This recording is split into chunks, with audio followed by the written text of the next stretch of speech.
It's called spirograph circles. At one point or another, we understand how things work.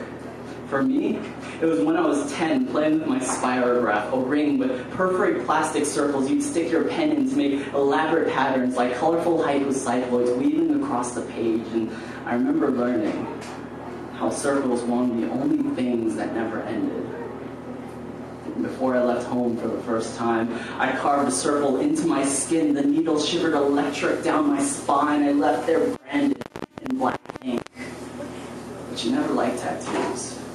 Always said that anyone who had anything permanent to say was usually full of crap, and maybe you were right, but like a transcription into a heretic's Bible, this body is no longer holy. Every scar is a story, every fractured rib is a parable, and every memory of you is a cautionary tale.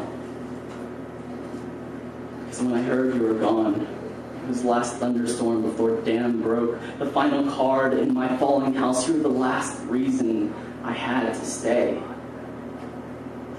So when you left this world behind, I took it upon myself to tattoo your heart on my back, and I'm sorry.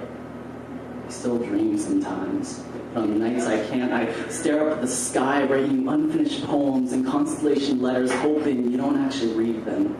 They're actually pretty bad.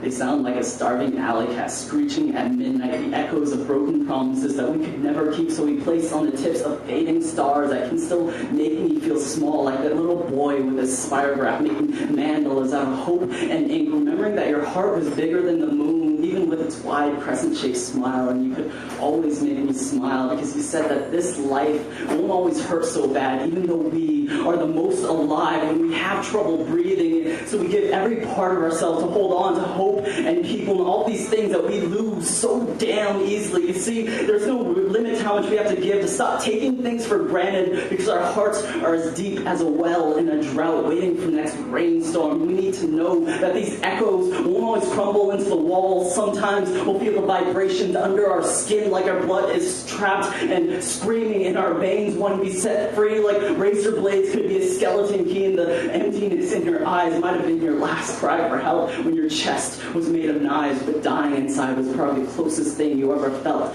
to being alive, like a spark in the lamplight trying to find its way back into the sky.